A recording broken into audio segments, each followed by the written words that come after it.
Mr. Desai, this one is to you. And when you look at the edible oil sector, we've seen, a couple of statements come in for this one. To begin with, the Prime Minister has tried to push the sector. The sowing numbers are really huge when you look at the edible oil space. And then we've heard the Minister Paswan as well say that the loose oil selling from now on, he's told the states to stop doing that, and it would only has to be done in the package form now. So we do see plenty coming in when it comes to the oil seed sector. What is your sense on overall sector sowing availability and the kind of buffer stock that the government has? Yes, I think it's a very positive news of monsoon, what you described. But I agree with the point that last year the monsoon has been delayed, so this year it has caught up really well. As against 13 lakh hectares of sowing for oilseeds, as of now it is 83 lakh hectares. Monsoon has to go through in the next 3 phases. Having said that, overall Kharif targets for Government of India is only about 2.4, 2.3, 2.5% more. So I think early, yes, compared to last year, compared to normal, but we also have to see the next few phases. On the other points, yes, this growth of acreage and production, I am expecting in soybeans, which is good, and groundnuts, which is also good. Quickly, I add that in soybeans, we should really incentivize the meal exports to take advantage of this good soybean crops. On the other point which you mentioned, loose oil ban, I think that's been there for a while now. We had also, as Indian Vegetable Oil Producers Association, have been pitching for it. Now, recently also we had taken it up. Not only that loose oil is from the consumer angle, but also it is good for the right value proposition for the oils that we produce. So we identified loose oil distribution is a progressive step. In fact, it's a game changer, wherein each core demand of the oil is retained. And we also asked for second-hand tins ban, which has been forgotten for a while now, that people cannot use second-hand tins while distributing edible oils. Sure. A tin typically costs a new tin, which is allowed legally, 85 rupees a tin. But whereas people use 35, 40 rupees tins, which are fabricated, which are a health hazard. So we had definitely identified these two, and it is a good step forward, I feel. Coupled with this, I should quickly compliment that game-changing decision have been taken also on the AGRI reforms.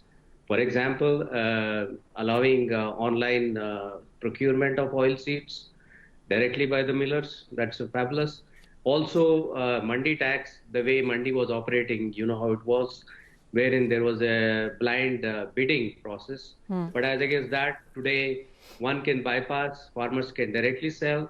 I think these are very large loose oil, mandi tax, agri reforms have been due for a long time. I think I'm very positive about the sector at present, not only oil seeds and the overall food sector.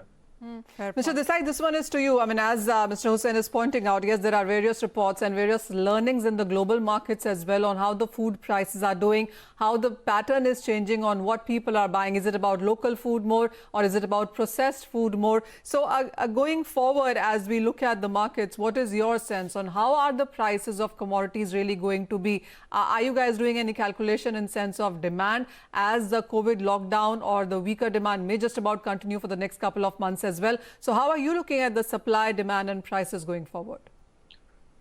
Very interesting and challenging question, Manisha. COVID has changed everything. During the lockdown, pipelines got dry. During the Horeca's shut, there was a household demand which has increased slightly, but not too much. Going by what edible oil can say in the story, edible oil demand has really dropped by about 15 to 17% during COVID times. On annual basis, last year it was down by 8%. So due to income disparity, despair, I think definitely 8 to 10% demand is possible.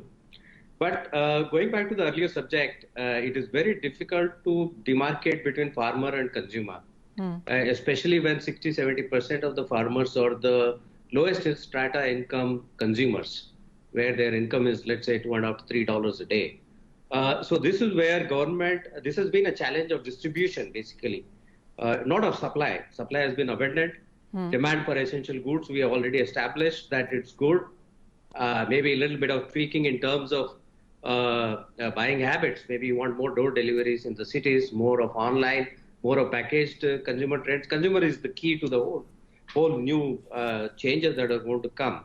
But back to your question of the prices, it will be a pity if the farmer doesn't get his full price.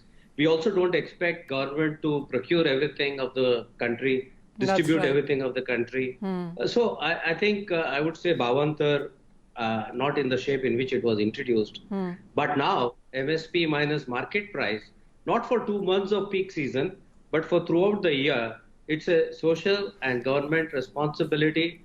It's every consumer's responsibility to ensure that this money goes so that the productivity will improve further. I agree broadly, and I say this again, Indian farmers, Indian production has done wonders in everything, except probably oilseeds that you need to still catch up. But India is a food bowl. The problem is not of quantum of supply, but on the price at which it is delivered. So while the costs have gone up, it has not gone up in terms of productivity, in terms of efficiency, post-harvest measures. There's a whole lot of things that has to be done. It is. But at the end of the day, I want to move the discussion from price of farmers to income of the farmers. I think they should get. The last point on that is government also has done fantastic job of distributing 50 million tons through 5.5 lakh ton outlets. So there is a distribution channel for fair price shops. There is a huge procurement. There is money to be given to the farmers. I think I would just suggest that that the risk management of the agri-produce supply chain can be left to the industry. I think the main focus should be to ensure that the farmer gets his price. Well, that, Mr. Desai, clearly the government has been moving